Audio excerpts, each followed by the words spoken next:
Supreme Court has pretty much in this verdict held that apartment owners can't claim undivided interest in community and commercial facilities as these belong to the developers.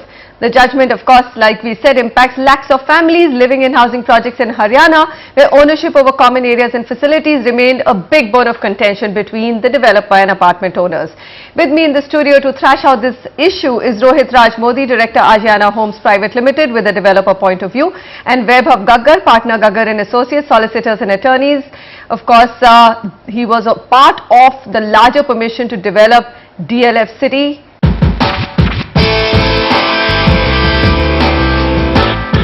So, let's just get started on this front. What happened? Big victory for developers? In fact, I think it's only a clarification, because when the Supreme Court talks about commercial and community facilities, it's talking it in context of Haryana Development Act 1975. And in that context, the Act is very clear that these facilities have to be built by the developer at its own cost, or get it built by someone else at their cost. Okay. Developer cannot build it at the cost of the owners. So the choice has been given to the developer not to put it in the declaration as a common undivided share. That's all, and the Act is very clear on that, and that's what the Supreme Court has clarified on this matter. No, so the way I read it is staircase, lift, lobby, etc. belong to the apartment owners, but schools, clubs and all those facilities are counted as common areas which belong to the developer. And Vaibhav, the developer can do anything about it. They can lease it, rent it out to anybody else. That person can charge any kind of pricing to the people living in that community. Isn't it true? So, an immediate reaction to that is that what they have declared in the declaration, there is something called the deed of declaration. If they have declared these areas to be a part of the deed of declaration, then actually all the consumers in the allottees have all inalienable rights in it. And you would see actually at a practical level, most of the deed of declaration which are filed by the developers, if they do get filed, would be declaring them as a part of it. Number one. Number two, if they have charged, if the developers have charged the consumers anything whatsoever, then again they have an inalienable right. So if I've paid a club fee, Rohit, and correct me if I'm right, if I've paid a club fee, then that club remains the apartment owners? No, I think we have to differentiate here, because when they talk about community center and commercial facility, let me give a number to this. If I'm doing a 15-acre development in Gurgaon, I'm entitled to less than 4,000 square feet of commercial facility, the shops which I have to make. Now those shops are not part of undivided right of the rest of the owners, because I've not loaded that area onto their area, neither have I charged them because since I've not loaded it. Similarly, community center is different from a clubhouse per se. If there is a community center under the definition of Apartment Act which has been built, for which it has not been charged from the residents, then developer is at its own liberty whether to put it in the declaration as part of common area or not. That's the only place where the developer has a leeway to decide whether it goes in or it doesn't go out. Really, Vaibhav, is that so simple? Because, you know, the way I look at it, for example, in Bombay, there's a rampant prevalence of conveyance not happening. Developers continue to keep common areas, even though deemed conveyance has been spoken about, and the fact that all of the common areas should go back to the residents and the apartment owners, it doesn't happen because they keep thinking that any free land, if the FSI norms change, it could be used. So what's stopping that from happening in Haryana after the Supreme Court judgment? I can tell you for sure, 90% of cases the deed of declaration is not filed. The projects do not come to an end. In that respect, there is no finality to it. And you hit the nail on the head. I mean, it's really primarily done so that in case there is an increase in FSI, the developer can make use of it, but the moment the deed of declaration would have happened, the rights crystallize, and then if there is any new FAR, FSI which is given, it would have otherwise gone to the consumers. Right. So I think this judgment is a double-edged sword. It's going to, I think the battle has just begun because of this judgment. Yeah. Yes. You know, as my friend here pointed out, there is no loading that happens, you know, for the commercial facilities, and therefore it should not be chargeable, or it, you know, that's the intention perhaps of the judgment. But whether there is loading or not all depends on what is called a super area concept.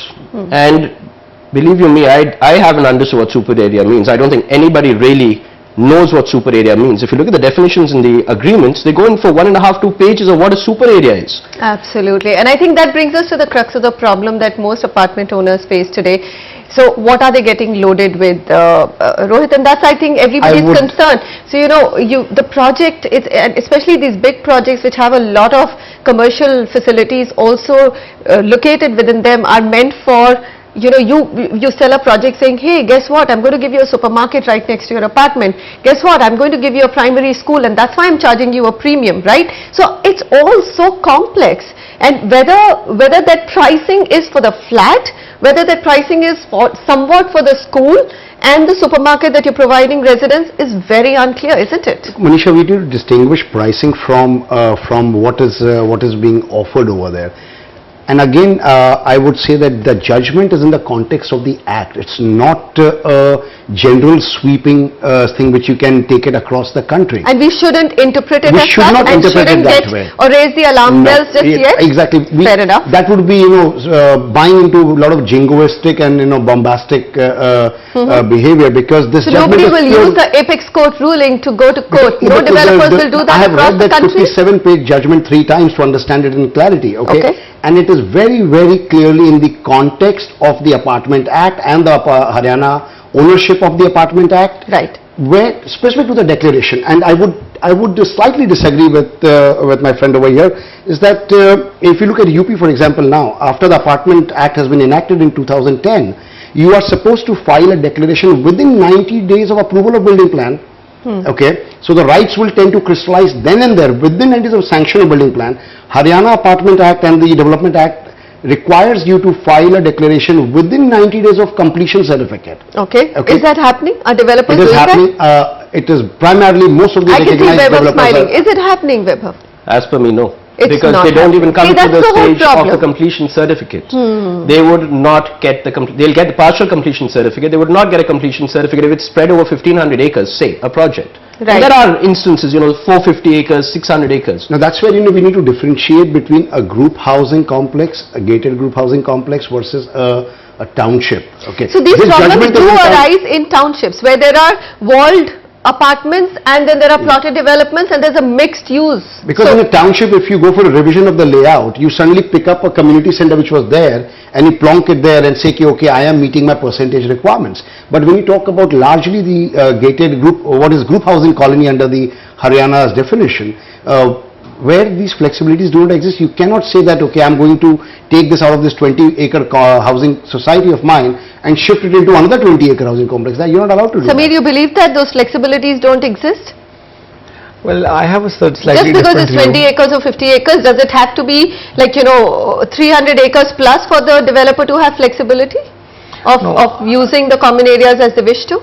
See, the thing is that again, what Rohit has pointed out is the critical pieces. I don't think, first of all, developers build community centers. They build clubhouses, right? I've rarely seen a complex which has a community center.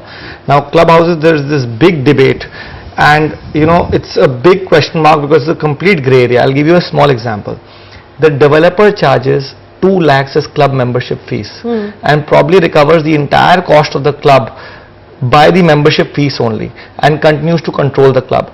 Because the super to carpet area definitions are also so vague, if he rolls them into the saleable area or not, nobody can ever figure that out also. So there is so much ambiguity even now, and that will continue to happen till there is no clear-cut definition of super area super to carpet that can area. be quantified, because you're really living in the dark till then. Can I come in over here? All right. You're getting bashed from 3 ends. Definitely you get the point. Thank you. If you look at some of the recent agreements, okay, very, very crystal clear super area definitions. Yes, they may run into half a page or 3/4, but they don't run into 15 pages. Where are those 3 I can send it to you. clear pages, Okay. Rohit? It very clearly defines, and I agree with Sunny to an extent that club is a grey area where for a consumer doesn't know whether the club area has been loaded onto his super area and yet he's being asked to charge, to pay separately. But there are n number of examples. I'm not saying that it has always been there, but with the more judgments and more transparency and move for a better governance in the developers themselves, there is a wide understanding that if I'm loading it in the super area, then let me not charge it. If you look at some of the most recent offerings in Gurgaon in last 1.5 years, no club membership is being charged over there, where they have loaded the area into But how will you ever know they've loaded it? Okay. We'll read the agreement, it says there. I don't think it's that But if clear. you're not being charged, then it is part of the loading, right? It's not coming out free. No, of they course. call it club membership and they call it down payment, and then they say there's an annual recurring fee. So these are not areas that, a buyer-seller agreement, Rohit, you would accept and agree are just the most difficult documents to understand, and they're meant to hide much more than they're meant to reveal. Vaibhav, just so what I need to understand is that, is the fight over for the buyer or Not the at all. consumer? It's Not not at over. all. Number one. Okay, I'll come to that why. Number two, as Rohit just pointed out, that don't take this as a pan-India judgment or something that can be used by, let's say, developers across the country to go to the court and say, hey, this is an apex court ruling and this defines our rights as well. So, Is that- to a large extent, he's right. Okay. Except for the fact that if you see the MOFA, that's the Maharashtra Act, as well as the Haryana Act, they're pari materia. What that means is they're verbatim the same on certain really? sections, unfortunately, in this case.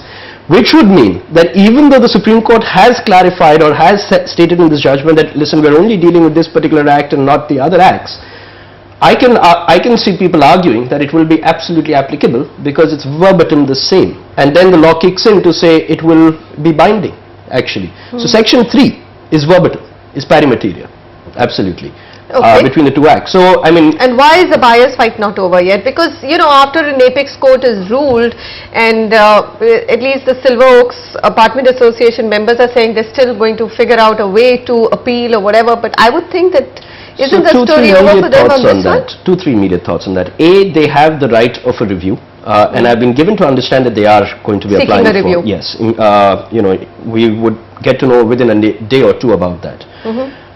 B, the fact that they have said that anything that's declared in the DOD, that's the deed of declaration, belongs to the consumers, and if the developers have charged for any of this, that belongs to the consumers, means that everyone is now going to actually start opening the books and saying, have you been charged for this or not? Yeah. And that is where the real fight starts, because I believe that is something which should come back and bite the developers in the backside in a very Oh strong my way. God. And number 3, someone has to bell the cat. Okay. This the super area concept has got zero legal sanctity. It is a practice prevalent, developed, evolved by the developers. No court has ever defined what super area is or has ever gone into whether it's correct or not. There is no legislation in the country, to my knowledge, which has defined super area whatsoever. So you can't just coin a term and say, keep it as ambiguous as it is and think that, they'll go with it. I believe the fight is now going to change directions and say, let us understand what the super area is.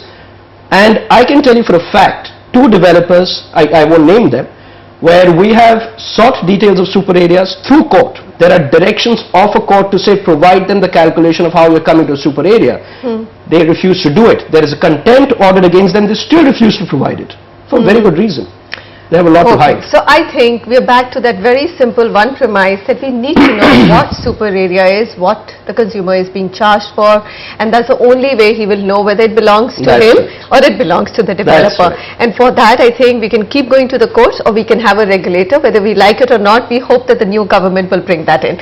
Gentlemen, thank you very much, but it's good to know that it's not a blanket, and plus there are more reviews, and number 3, that the fight is still on. And it takes a brave one to come and defend all the developers and put their points, especially when you know that everybody else is stacked against you. Thank you, Rohit. Thank you, Vaibhav.